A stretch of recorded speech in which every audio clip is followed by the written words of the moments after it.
பட்டம் பார்த்து பயிர் செய்யின்ட்டு அற்புதமாக நம்ம பெரியவங்க சொல்லியிருக்காங்க. பட்டம் பார்த்து பயிர் செய் அப்படின்னா என்ன அர்த்தம் அப்படின்னா, 3 மாதம் அல்லது 6 மாதம் விளைச்சல் தரக்கூடிய அந்த பயிருக்கே பட்டம் பார்த்து விதைக்கணும்னு சொல்லுவாங்க பெரியவங்க. அப்போ தான் விளையும் வீடு சேரும் அப்படின்ட்டு. பட்டம் பார்க்காம செய்துக்கிட்டோம் அப்படின்னா சிறுபிள்ளை வெள்ளாமல் விளைஞ்சது வீடு சேரலைன்ற மாதிரி ஆகி போய்டுன்றதுனால தான் பெரியவங்க அந்த அற்புதமான ஒரு வார்த்தையை சொல்லியிருந்தாங்க. 6 மாதம் 3 மாதத்தில் வரக்கூடிய பயிருக்கு அந்தளவுக்கு நம்ம முக்கியத்துவம் கொடுக்குறோம்னா, ஆயுள் முழுவதும் வாழக்கூடிய வாழ்க்கைக்கு நம்ம எந்த அளவுக்கு முக்கியத்துவம் தரணும்.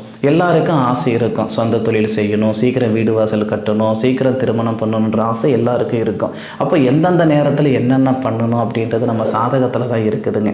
சாதகம் என்ன சொல்லுதோ அதை தான் நம்ம ஜோதிட ரீதியாக நம்ம பார்த்துக்கிட முடியுமே தவிர மாற்ற உங்களாலேயோ என்னாலேயோ கண்டிப்பாக முடியாது. இந்த நேரத்தில் நான் உங்ககிட்ட பேசணுன்றது விதி, அல்லது என்னுடைய காணொலி நீங்கள் பார்க்கணுன்றது விதி, அவ்வளோதானே தவிர அந்த பிரார்த்தம் இல்லைன்னா நமக்குள்ளே அந்த கம்யூனிகேஷன் இருக்காது, அந்த தொடர்பு இருக்காது. அப்போது எல்லாத்தையும் தீர்மானம் பண்ணுறது எது அப்படின்னு பார்த்தீங்கன்னா நம்ம பிரபஞ்சம் தானுங்க.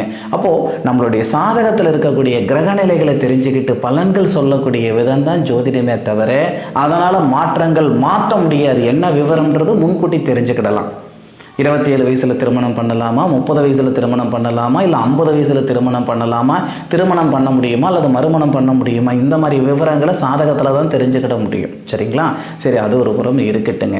இப்போ இந்த பதிவில் நம்ம பார்க்கக்கூடியது எதை பற்றி நம்ம பார்க்க போகிறோம்னா, பிப்ரவரி மாத பலன்கள் பார்க்க போகிறோம்.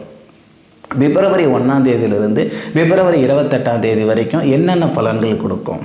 முதல்ல எந்த ராசிக்கு நம்ம பார்க்க போகிறோம்னா கடகராசிக்கு. கடகராசியில் இருக்கக்கூடிய நட்சத்திரங்கள், முதல் நட்சத்திரம் புனர்பூச நட்சத்திரம் 4வது பாதமும், பிறகு பூச நட்சத்திரம் 4 பாதமும், அதன் பிறகு ஆயிலி நட்சத்திரம் 4 பாதமும், ஆக 9 பாதங்கள் 3 நட்சத்திரங்கள் கொண்ட அற்புதமான ராசி கடகராசி. இந்த மாதம் பிறக்கப்படுறது பார்த்தீங்கன்னா பிப்ரவரி மாதம் 1ஆம் தேதி திங்கட்கிழமை ராத்திரி விடிஞ்ச செவ்வாய்க்கிழமை திருவோணம் நட்சத்திரம் முதல் பாதத்தில் மகர ராசியில் துலா லக்னத்தில் இந்த மாதம் பிறக்கப்படுது. கிட்டத்தட்ட பார்த்தீங்கன்னா 287 டிகிரியில் தான் இந்த மாதம் பிறக்கப்படுது. டிகிரிக்கு ஏன் முக்கியத்துவம் கொடுக்குறோம் அந்த ஒரு வார்த்தையை நான் சொல்லிடுறேனுங்க. இப்போது ஒரு பிரசவத்தில் 2 குழந்தைங்க பிறக்கிறாங்கன்னு வச்சுக்கிடலாமே. ஒரு 2 நிமிஷம் அல்லது 3 நிமிஷம் தான் வித்தியாசமாக இருக்கும். நார்மல் டெலிவரியாக இருந்தால் 10 நிமிஷம் 15 நிமிஷம் வித்தியாசமாக இருக்கும். ஆப்ரேஷன் பண்ணி எடுக்கிறாங்க சர்ஜரி அப்படின்னா அந்த சர்ஜரியில் 1 நிமிஷம் அல்லது 2 நிமிஷம், மேக்ஸிமம் பார்த்தீங்கன்னா ஒரு 4 நிமிஷம் 5 நிமிஷம் தான் வித்தியாசம் இருக்கும். அப்போது அவங்க சாதகத்தில் பார்த்தீங்கன்னா நட்சத்திரம் 1, ராசி 1, திசை 1 எல்லாமே ஒரே மாதிரி இருக்கும். தோற்றம் ஒரே மாதிரி இருந்தால் கூட அவங்களுடைய எண்ணம் சிந்தனை வெவ்வேறு மாதிரி இருக்கும். அதுக்கு என்ன காரணம்னா 300 டிகிரியில் ஒரு குழந்தை பிறக்குதுன்னா 304 டிகிரி அல்லது 310 டிகிரியில் ஒரு குழந்தை பிறக்கும்.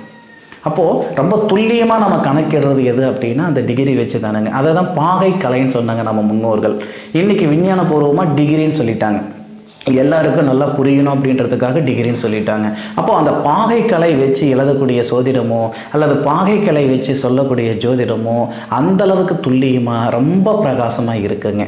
சரிங்க, இப்போது கடகராசி நண்பர்களுக்கு இந்த பிப்ரவரி மாதத்தில் என்ன மாற்றங்கள் கொடுக்க போகுது. ராசியாதிபதி சந்திரன், ராசியாதிபதியுடைய நட்சத்திரத்திலேயே திருவோண நட்சத்திரம் யாருடைய நட்சத்திரங்க? கடகராசியாதிபதி சந்திரன், சந்திரனுடைய நட்சத்திரம் தானங்க திருவோண நட்சத்திரம். அப்போ திருவோண நட்சத்திரம் முதல் பாதத்தில் உங்களுடைய ராசிக்கு கடகராசிக்கு 7வது இடத்துல 7ஆம் இடத்துக்கு அதிபதி சனி பகவான் திருவோண நட்சத்திரத்தில் ஆட்சி நிலையில் இருக்கிறார். உங்களுடைய ராசிக்கு 7ஆம் இடத்துக்கு அதிபதி சனி பகவானுங்க. 7, 8 குடையவர் சனி பகவான். இந்த மாத தொடக்கத்தில் பார்த்தீங்கன்னா உங்களுடைய ராசியாதிபதி சனி பகவானுடைய ஆதிக்கத்தில் இருக்கிறாரு. சனி பகவானும் உங்களுடைய ராசிநாதனுடைய நட்சத்திரத்தில் தான் இருக்கிறாரு. சனி பகவான் பார்த்தீங்கன்னா கிட்டத்தட்ட 291 டிகிரியில் இருக்கிறாருங்க சனி பகவான். 287 டிகிரியில் உங்களுடைய ராசிநாதன் இருக்கிறார்.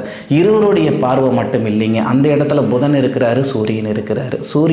அதாவது நமக்கு புதனாதித்ய யோகம் சொல்லுவோம் இல்லைங்களா, அந்த மாதிரி யோகம் உங்களுடைய ராசிக்கு 7ஆம் இடத்துல படுது. இது விரிவாக சொல்ல விரும்பலை, ஏன்னா அதை நம்ம விரிவாக சொல்லணும்னா இன்னும் டைம் எடுத்துக்கிடும். அப்போ 4 கிரகங்களுடைய பார்வையும் உங்களுடைய ராசி மேலே படுது. சூரிய பகவானுடைய பார்வை பார்த்தீங்கன்னா பிப்ரவரி 1ஆம் தேதியிலிருந்து பிப்ரவரி 12ஆம் தேதி வரைக்கும் படும். உங்களுடைய ராசிநாதனுடைய பார்வை பார்த்தீங்கன்னா ஒரு 2.5 நாள் பக்கம் படும். எது எப்படி இருந்தாலும் பிப்ரவரி 1ஆம் தேதியிலிருந்து பிப்ரவரி 12ஆம் தேதிக்குள்ளார பல நண்பர்களுக்கு திருமண தடைகள் விலகும். அதுவும் பெண்களுக்கு பார்த்தீங்கன்னா ஆயிலி நட்சத்திரம்ன்ற ஒரு அற்புதமான நட்சத்திரம் நம்ம கடகராசியில் இருக்குதுங்க.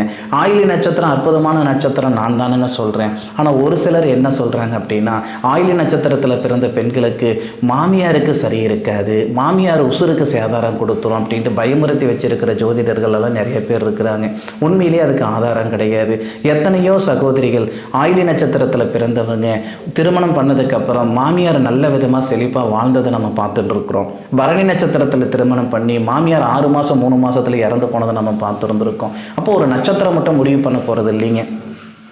அப்போது இந்த ஆயிலி நட்சத்திரத்தால் புறக்கணிக்கப்பட்ட அந்த திருமணத்துக்காக திருமணம் தடைப்பட்டு இருந்த அந்த சகோதரிகளுக்கு இந்த தருணத்தில் 100% சொல்கிறேனுங்க, உங்களுடைய மன வாழ்க்கை மனநிறைவாக ஏற்படுறதுக்கான வாய்ப்புகள் இருக்குது.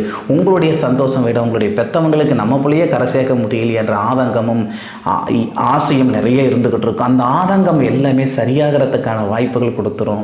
உங்களுடைய சங்கடங்கள் எல்லாம் சந்தோஷத்தில் முடிகிறதுக்கான வாய்ப்புகள் கொடுத்துரும்.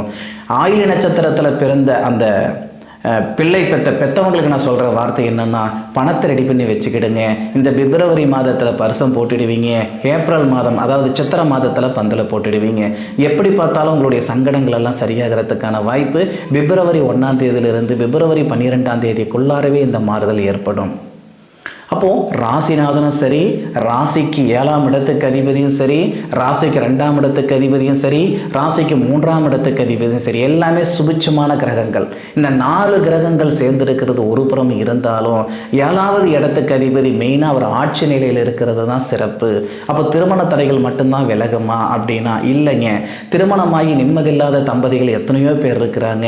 பசங்களுக்காக வாழ்ந்துக்கணுமே, ஊர் உலகத்துக்காக வாழ்ந்துக்கிட்டு இருக்கணுமே, மதுப்பு போயிடக்கூடாது, மறுவாத போயிடக்கூடாதுன்ட்டு இது வரைக்கும் 4 செவத்துக்குள்ள எப்படி இருந்தாலும் ஊர் உலகத்துக்கு மட்டும் புருஷன் பொண்டாட்டியாக வாழ்ந்துக்கிட்டு இருக்கிற தம்பதிகளுக்கு கூட இந்த தருணத்தில் நிம்மதி சந்தோஷம் ஏற்படுறதுக்கான வாய்ப்பு இருக்குது. அழகான வாழ்க்கையை இது வரைக்குமா நம்ம தள்ளி வச்சுருந்தோம், இது வரைக்குமா நம்ம வாழாமல் இருந்துக்கிட்டு இருந்தோம் அப்படின்ற எண்ணங்கள் வர்றதுக்கான வாய்ப்புகள் ஏற்படுங்க. எப்படி பார்த்தாலும் கடகராசி நண்பர்களுக்கு காசு பணத்துக்கு குறையில்லைனாலும் நிம்மதி சந்தோஷத்துக்கு நிறைய குறைச்சல் இருந்துகிட்டு இருக்கோம். அந்த குறைகள் எல்லாமே நிறைவாகிறதுக்கான தருணம் இந்த பிப்ரவரி மாதத்தில். பிப்ரவரி மாதத்தில் அதாவது பிப்ரவரி 1ஆம் தேதியிலிருந்து பிப்ரவரி 12ஆம் தேதிக்குள்ளாரவே கடகராசி நண்பர்களுக்கு நிறைய நண்பர்களுக்கு மாறுதல் ஏற்படும். திருமணம் நடக்காத நண்பர்களுக்கு திருமணம் ஏற்படுத்தி வச்சிரும். திருமணமாகி நிம்மதி சந்தோஷம் இல்லாத நண்பர்களுக்கு திருமணமாகி நிம்மதி சந்தோஷம் இல்லாத நண்பர்களுக்கு அந்த நிம்மதி சந்தோஷத்தை ஏற்படுத்திவிடும். அல்லது திருமணமாகி விவாகரத்து ஆயிடுச்சிங்க அப்படின்னாலும் இந்த தருணத்தில் மனநிறைவாக மறுமணம் ஏற்படுறதுக்கான வாய்ப்புகள் கொடுக்கும். ஆக எவ்வளோ காசு பணம் வச்சுருந்தாலும் சரியான ஒரு மனைவியோ சரியான ஒரு கணவரோ அமையலை அப்படின்னா சங்கடங்கள் தானுங்க. இது தப்பாக எடுத்துக்கிடாதீங்க. சரியான மனைவினா என்ன, சரியான கணவர்னா என்ன அப்படின்னு தப்பாக எடுத்துக்கிடாதீங்க. நம்ம சாதகத்துக்கு தகுந்த மாதிரி ஒரு சாதகம் அமையலை அப்படின்னா சங்கடம் தான். அவங்களுக்கு நம்மளால் கஷ்டம், நமக்கு அவங்களால கஷ்டம். அப்போது 2 பேருமே ஒருத்தர் கூட அந்த நிம்மதி சந்தோஷம் இல்லாமல் தான் வாழ்ந்துட்டு இருப்பாங்க. இந்த தருணத்தில் அந்த நிம்மதி சந்தோஷம் கொடுக்கறதுக்கு இந்த பிரபஞ்சம் தயாராக இருக்குங்க. பட்ட கஷ்டத்துக்கு ஒரு பலனும் பாட்டுக்கு தகுந்த ஒரு பலனும் ஏற்படுறதுக்கான வாய்ப்புகள் இந்த தருணத்தில் இருக்குதானுங்க செய்யும். ராசிக்கு 2ஆம் இடத்துக்கு அதிபதி பாருங்க. ராசிக்கு 2ஆம் இடத்துக்கு அதிபதி தனஸ்தானாதிபதி, குணஸ்தானாதிபதி, உடல்ஸ்தானாதிபதி, குடும்பஸ்தானாதிபதினு சொல்லக்கூடிய கிரகம் சூரிய பகவான் புதனோட சேர்ந்து இருக்கிறாருங்க. 12ஆம் இடத்துக்கு அதிபதி, 3ஆம் இடத்துக்கு அதிபதி புதனோட சேர்ந்து இருக்கிறதுனால நமக்கு புதனாதித்ய யோகம் அப்படின்ற ஒரு யோகம் கொடுக்குது. அப்போது வீட்டில் இருக்கக்கூடிய பொருளாதார சங்கடங்கள் இந்த நேரத்தில் சரிப்படுத்துமா? கண்டிப்பாக சரிப்படுத்தும். சூரிய பகவான் யாருடைய நட்சத்திரத்தில் இருக்கிறாங்கன்னா திருவோண நட்சத்திரத்தில் தானங்க இருக்கிறாரு. சூரிய பகவானும் சந்திரனுடைய நட்சத்திரத்தில், சந்திர பகவானும் சந்திரனுடைய நட்சத்திரத்தில், சனி பகவானும் சந்திரனுடைய நட்சத்திரத்தில். எப்படி இருந்தாலும் கடகராசி நண்பர்களுடைய கடகராசிக்கு அதிபதி சந்திரனுடைய ஆதிக்கம் இந்த மாதத்தில் ரொம்ப அதிகமாக இருக்குது, மாத தொடக்கத்தில். அப்போது பொருளாதாரத்தில் இருக்கக்கூடிய சங்கடங்கள் கண்டிப்பாக விலகிறதுக்கு உண்டான வாய்ப்புகள் இருக்குதானுங்க செய்யும். கொடுத்த பணம் வந்து சேர்றதுக்கான வாய்ப்பு இருக்குது. வாங்கின இடத்துல கட்டுறதுக்கான வாய்ப்பு இருக்குது. வேண்டாம் விருப்பான வேலை செய்துக்கிட்டு இருக்கிறேனுங்க, என்னுடைய தேவைகள் ஒன்று இருக்குதுங்க, மாதத்துக்கு 60,000 ரூபாய் எனக்கு வேணும், அந்த 60,000 ரூபாய் இல்லைன்னா அந்த 60,000 ரூபாய் மாதமான எனக்கு கடன் தானங்க ஆகும், அதனால் நான் வேலைக்கு போயிட்டுருக்கிறேனுங்க அப்படின்னு நினைக்கக்கூடிய கடகராசி நண்பர்களுக்கு இந்த தருணத்தில் மனநிறைவாக ஒரு வேலை வாய்ப்பு ஏற்படுறதுக்கான வாய்ப்புகள் இருக்குதுங்க. அலுவலகத்தில் வேலை செய்கிற நிறுவனத்தில் நமக்கு ஏதாவது சங்கடங்கள் இருக்குது, மேலதிகாரிகளால் சங்கடங்கள் இருக்குது அப்படின்னாலும் அந்த சங்கடங்கள் சரியாகிறதுக்கான தருணம் இந்த நேரத்தில் இருக்குதானங்க செய்யும். குடும்பத்துக்குள்ளே இருக்கக்கூடிய சங்கடங்களும் சரியாகிறதுக்கான வாய்ப்புகள் இருக்குதானுங்க செய்யும். அதே மாதிரி கடகராசியில் பிறந்த நண்பர்கள், உங்களுடைய சகோதரி அல்லது சகோதரன் நம்ம வீட்டு விட்டு போயிட்டாங்க, 6 மாதம் ஆயிடுச்சுங்க, 3 மாதம் ஆயிடுச்சுங்க, 6 வருஷம் ஆயிடுச்சுங்க அப்படி நினச்சிக்கிட்டு இருந்தாலும் இந்த மாதத்தில் வந்து சேர்றதுக்கான வாய்ப்புகள் இருக்குதுங்க. போன இடம் தெரியல, உசுரோடு இருக்கிறாங்களா இல்லையான்னு கூட எங்களுக்கு தெரியல, என்னுடைய சகோதரி கஷ்டப்பட்டுக்கிட்டு இருக்கிறேனே அப்படின்னு சங்கடப்பட்டுட்டு இருந்தால் அந்த சங்கடங்களும் சரியாகிறதுக்கான வாய்ப்பு இருக்குது. இருக்கிற இடம் போன பாதை தெரிஞ்சுக்கிறதுக்கான வாய்ப்பு இருக்குது, அல்லது போன பாதை போதும் மீண்டும் திரும்பி வர்றதுக்கான வாய்ப்புகள் இருக்குதுங்க. இந்த மாதிரி ஒரு நல்ல விஷயங்கள் எல்லாமே இந்த மாதத்தில் நமக்கு ஏற்படுங்க. 3ஆம் இடத்துக்கு அதிபதி தக்ரியஸ்தானாதிபதி 7ஆம் இடத்துல தாங்க இருக்கிறாரு. 7ஆம் இடத்துல இருக்கக்கூடிய புதனுக்கு இந்த மாதத்தில் பயிற்சி கிடையாதுங்க. சூரிய பகவானுக்கு பயிற்சி இருக்குதுங்க, செவ்வாவுக்கு பயிற்சி இருக்குதுங்க, சுக்கிரனுக்கு பயிற்சி இருக்குதுங்க. இந்த 3 கிரகங்கள் தான் பயிற்சி.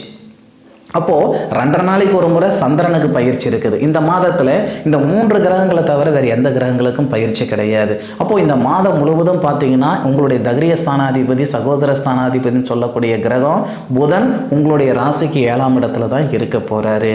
நல்ல எண்ணம் சிந்தனை புத்தி தெளிவாக இருக்கும். நமக்கு எது எப்படி இருந்தாலும் நம்ம எடுக்கிற முடிவு தெளிவாக இருக்குமா சரியாக இருக்குமா அப்படின்ற யோசிக்கக்கூடிய மனப்பான்மை இருந்தாவே போதுமானது. நம்ம போகிற பாதை சரியா தப்பா அப்படின்ட்டு யோசிக்கக்கூடிய மனப்பான்மை இருந்தாவே போதுமானது. இத்தனை நாள் இல்லாத ஒரு தெளிவு, இத்தனை வருஷம் இல்லாத ஒரு தெளிவுன்னு கூட நான் சொல்லலாங்க. இத்தனை வருஷம் இத்தனை நாட்கள் இல்லாத ஒரு தெளிவு, இத்தனை நாள் இல்லாத ஒரு அமைதி, இத்தனை நாள் இல்லாத ஒரு யோசனை இந்த மாதத்தில் கடகராசி நண்பர்களுக்கு கண்டிப்பாக கொடுக்க தானங்க செய்யும். 4ஆம் இடத்துக்கு அதிபதி பாருங்க சுபஸ்தானாதிபதியும் தொழில்ஸ்தானாதிபதியும் இணைஞ்சிருக்கிறாங்க. தொழில்ஸ்தானாதிபதி மட்டும் நல்ல இடத்துல இருந்தால் ஆகாதுங்க. அதே மாதிரி இந்த காசு பணம் செல்வம் செல்வந்தன் சொல்லக்கூடிய அந்த 4ஆம் இடத்துக்கு அதிபதி யாரோ அந்த 4ஆம் இடத்துக்கு அதிபதியும் தொழில்ஸ்தானாதிபதியோடு சேரும்போது ரொம்ப சிறப்பாக இருக்கும். 4ஆம் இடத்துக்கு அதிபதி சுக்கிரன், உங்களுடைய ராசிக்கு 11ஆம் இடத்துக்கு அதிபதி சுக்கிரன். அதாவது சுபஸ்தானாதிபதி லாபஸ்தானாதிபதி கடகராசி நண்பர்களுக்கு சுக்கிரன் தானங்க வருவார். சுக்கிரன் மறைவு ஸ்தானத்தில் இருக்க போகிறாரு. அப்படி என்னங்க அவர் மாற்றம் கொடுத்துட போகிறாரு. மறைஞ்ச கிரகம் நிறைஞ்ச பலன்கள் கொடுக்குன்னு சொல்லுவாங்க. மறைவு ஸ்தானத்தில் இருக்கக்கூடிய சுக்கிரன் தன்னுடைய நட்சத்திரம் சொந்த நட்சத்திரம் போராடம் நட்சத்திரத்தில் 2வது பாதத்தில் 257 டிகிரியில் சுக்கிர பகவான் இருக்கிறாரு. அதே இடத்துல இருக்கக்கூடிய செவ்வான்றவர் தொழில் ஸ்தானாதிபதி. கடகராசி நண்பர்களுக்கு செவ்வா புத்திரஸ்தானாதிபதி தொழில் ஸ்தானாதிபதி. அப்படின்னா 5ஆம் பாவகத்துக்கு சொந்தக்காரர் செவ்வா, 10ஆம் பாவகத்துக்கு சொந்தக்காரர் செவ்வா. அவர் கேதுவுடைய நட்சத்திரத்தில் கிட்டத்தட்ட 251 டிகிரியில் கேது நட்சத்திரம் மூல நட்சத்திரம் 4வது பாதத்தில் இருக்கிறார். உங்களுடைய ராசிக்கு 9ஆம் இடத்தை பார்க்குறார். உங்களுடைய ராசிக்கு 12ஆம் இடத்தை பார்க்குறார். உங்கள் ராசியை பார்க்குறாரு செவ்வாவுக்கு 3 பார்வைகள் இருக்குதுங்க. 10ஆம் இடத்துக்கு அதிபதி 9ஆம் இடத்தை பார்க்குறதும் சிறப்பு, 12ஆம் இடத்தை பார்க்குறதும் சிறப்பு, உங்கள் ராசியை பார்க்குறதும் சிறப்பு. வருஷத்துக்கு ஒரு முறை தான் செவ்வாவுடைய பார்வை, அதாவது 8வது பார்வையை 6வது இடத்துல இருந்து கடகராசி நண்பர்கள் மேலப்படும். அப்போ சொத்து பத்தில் இருக்கக்கூடிய சங்கடங்கள் சரியாகும். மனம் வாங்கணும் அப்படின்ற ஆசை பூர்த்தியாகும். எத்தனை நாளில் இது ஆகுங்க? அதாவது நம்ம பிப்ரவரி மாதம் முழுவதும் ஆகிடுமா? இல்லை, பிப்ரவரி மாதம் 26ஆம் தேதிக்குள்ளார எழுதி வச்சுக்கிடுங்க. கடகராசி நண்பர்கள் இது வரைக்கும் வீடு வாசல் வாங்குறதுக்கு எண்ணம் இல்லைன்னாலும் பிப்ரவரி மாதம் 1ஆம் தேதியிலிருந்து பிப்ரவரி மாதம் 26ஆம் தேதிக்குள்ளார கண்டிப்பாக வீடு வாசல் வாங்குறதுக்கான எண்ணங்கள் வந்துடும். வாங்குறீங்க வாங்கலது அப்பாற்பட்ட விஷயம். ஆனால் இந்த நேரத்தில் கண்டிப்பாக உறுதியாக ஒரு வீடு பார்த்தா இந்த வீடு வாங்கலாமே, ஒரு இடத்த பார்த்தா இந்த இடம் வாங்கலாமேன்ற எண்ணங்கள் வந்துடும். அந்த எண்ணமே உங்களை ஒரு நல்ல இடத்துக்கு கொண்டு போயிடுங்க. அதே மாதிரி அந்த இடத்துல நமக்கு சுக்கிர பகவான் இருக்கிறாரு. செல்வந்தர்னு சொல்லக்கூடிய கிரகம், லாபஸ்தானாதிபதி சுபஸ்தானாதிபதினு சொல்லக்கூடிய கிரகம் சுக்கிரன். அவருடைய சொந்த நட்சத்திரத்திலிருந்து உங்களுடைய ராசிக்கு 12ஆம் இடத்தை பார்க்குறாரு. வெளிநாட்டில் இருக்கக்கூடிய நண்பர்கள் கடகராசி நண்பர்கள் அப்படின்னா இந்த தருணத்தில் இந்த லாட்ரி யோகம் இருக்குதுங்க. கொடுத்த பணம் வந்து சேருன்ட்டு விவரம் முதலியே சொன்னனுங்க. வெளிநாட்டில் இருக்கக்கூடிய நண்பர்கள் இந்த நேரத்தில் அந்த லாட்ரி ஏதாவது வாங்கினாலும் அதில் ஒரு 4 காசு விழுறதுக்கான சந்தர்ப்பம் இருக்குதுங்க. 5ஆம் இடத்துக்கு அதிபதி பாருங்கள். 5ஆம் இடத்துக்கு அதிபதி நமக்கு செவ்வாதானுங்க. செவ்வாவுடைய பார்வை நம்ம ராசி மேலே படுறதுனால கடகராசி நண்பர்களுக்கு ஒரு சில நண்பர்களுக்கு புத்திர செல்வம் பெறுகிறதுக்கான வாய்ப்புகள் இருக்குதுங்க. பூர்வீகம் சிறப்பு இல்லைங்க. கடகராசி நண்பர்களுக்கும் சரி மிதுன ராசி நண்பர்களுக்கும் சரி பூர்வீகம் அந்தளவுக்கு சிறப்பாக இருக்காது. தானாக கையோனி கரணம் போட்டு சின்னப்பட்டு சிரமப்பட்டு மேலுக்கு வந்தவங்களாக தான் அதிகமாக இருப்பாங்க. பூர்வீகத்தில் இருக்கக்கூடிய சங்கடங்கள் சரியாகலைன்றது அப்பாற்பட்ட விஷயம். இந்த நேரத்தில் புத்திர செல்வம் பெறுகிறதுக்கான வாய்ப்புகள் இருக்குதுங்க. 6ஆம் இடத்துக்கு அதிபதி குரு பகவான் பாருங்க, சத்ருஸ்தானாதிபதினு சொல்லுவாங்க. அந்த இடத்துக்கு அதிபதி ராசிக்கு 8ஆம் இடத்துல இருக்கிறார். 6 குடையவர் 8ஆம் இடத்துல மறையும் பொழுது கண்டிப்பாக நமக்கு நல்லது பண்ணுவார். குரு பகவானுடைய பார்வை உங்கள் ராசிக்கு 12ஆம் இடத்துலையும், உங்களுடைய ராசிக்கு 2ஆம் இடத்துலையும், உங்களுடைய ராசிக்கு 4ஆம் இடத்துலையும் படுதுங்க. 4ஆம் இடத்துல படுறது தானுங்க சிறப்பான ஒரு விஷயம். அது என்னங்க போய் சிறப்பு இருக்க போகுது அப்படின்னா, ஏற்கனவே 4ஆம் இடத்துக்கு அதிபதி 11ஆம் இடத்துக்கு அதிபதி சுக்கிரன் உங்களுடைய ராசிக்கு 6வது இடத்துல குருவுடைய வீட்டில் இருக்கிறாருங்க. நல்லா ஒன்று தெரிஞ்சுக்கிடணும். 4ஆம் இடத்துக்கு அதிபதி சுக்கிர பகவான் குருவுடைய வீட்டில் இருக்கார். குரு பகவான் உங்களுடைய ராசிக்கு 4ஆம் இடத்தை பார்க்குறார். அப்போது சுக்கிர பகவான் குருவுடைய ஆதிக்கத்திலையும், குரு பகவான் சுக்கிரனுடைய ஆதிக்கத்தை பார்க்குறார். சுக்கிர பகவான் குருடைய ஆதிக்கத்திலேயே இருக்கிறார். இந்த ஒரு அமைப்பும் நல்லா இருக்குது. 6ஆம் இடத்துல நமக்கு சுக்கிரமங்கல யோகம் வேற இருக்குதுங்களே. ஆக கடகராசி நண்பர்கள் ஆண்களாக இருந்தாலும் சரி, பெண்களாக இருந்தாலும் சரி, அவங்களுடைய வாழ்வாதார வளர்ச்சி அதிகரிக்கிறதுக்கு உண்டான தருணம் இந்த பிப்ரவரி மாதம். என்னுடைய காணொலியில் அடிக்கடிக்கு நான் சொல்ல வார்த்தை, அதிகமாக நான் பயன்படுத்துகிற வார்த்தை என்ன வார்த்தை அப்படின்னா, காற்று இருக்கும்போது தானுங்க தூத்திக்கிட முடியும், வயசு இருக்கும்போது தானுங்க வாழ்ந்துக்கிட முடியுன்ற வார்த்தை ரொம்ப அதிகமாக நான் பயன்படுத்துவேனுங்க. ஏன்னா எனக்கு ரொம்ப பிடிச்ச வார்த்தைங்க. அதாவது விவசாய நண்பர்கள் இருக்கிறாங்கன்னா, காற்று அடித்தாதான் அவங்க பயிரில் இருக்கக்கூடிய அந்த பயிரை சுத்தப்படுத்த முடியும்னு சொல்லுவாங்க. தூத்தினா மட்டும்தான் அந்த தானியத்தை சுத்தப்படுத்த முடியும்னு சொல்லுவாங்க. காற்று இல்லாத நேரத்தில் ஒன்றும் பண்ண முடியாது. வயசு இருக்கும்போது யாராக இருந்தாலும் சரிங்க, வயசில் வாழாத வாழ்க்கை வயசானதுக்கப்புறம் வாழ்ந்து பிரயோஜனம் இல்லை. நம்ம சொல்லுவோம் இல்லைங்களா, தூர பார்வை கண்ணுக்கழகு, இல்லை தூரத்தை தண்ணி தாகத்தை ஆகுமான்னு பழமொழியெல்லாம் சொல்லுவாங்க இல்லைங்களா. நம்ம முன்னோர்கள் எல்லாமே அனுபவித்து அழகாக சொல்லிட்டு போயிருக்கிறாங்க. அது எல்லாமே நம்மளுடைய வாழ்க்கையில் நம்ம அப்ளை பண்ணும்போது கண்டிப்பாக நமக்கு சுபிட்சமாக இருக்குன்றதுல எந்த விதமான மாற்று கருத்து இல்லைங்க. சரி நண்பர்களே, கடகராசி நண்பர்களுக்கு ரொம்ப அருமையாகவும் ரொம்ப அற்புதமாகவும் இந்த மாதம் பிறக்கப்படுதுங்க. பிறக்கப்படக்கூடிய மாதத்தை சரியான முறையில் நம்ம பயன்படுத்திக்கிட்டோம்னா நம்ம வம்சத்தில் வாழாத வாழ்க்கை நம்ம வாழ்ந்து விடலாங்க. கஷ்ட நஷ்டங்கள் எல்லாம் சரியாகிறதுக்கான தருணமும் கொடுத்து விடுங்க. என்னுடைய காணொலியை கடைசி வரைக்கும் பார்த்ததுக்கு மனமார்ந்த நன்றி மனசில் இருந்து சொல்லிக்கிறேனுங்க. இதுவரை நம்ம சேனலை சப்ஸ்கிரைபர் பண்ணலைன்னா சப்ஸ்கிரைபர் பண்ணி சப்போர்ட் பண்ணுங்கள். கடகராசி நண்பர்கள் உங்களுக்கு யாராவது தெரிஞ்சவங்க இருக்கிறாங்கன்னா அவங்களுக்கு இந்த காணொலியை நீங்கள் ஷேர் பண்ணுங்கள். மீண்டும் அடுத்த ஒரு அற்புதமான ஒரு தருணத்தில் உங்கள் அனைவரையும் சந்திக்கும் வரை உங்களிடமிருந்து விடைபெறுவது உங்கள் ஜோதிட நண்பன் மா காளிதாஸ். திருச்சிற்றம்பலம். வாழ்க வையகம், வாழ்க வளமுடன்.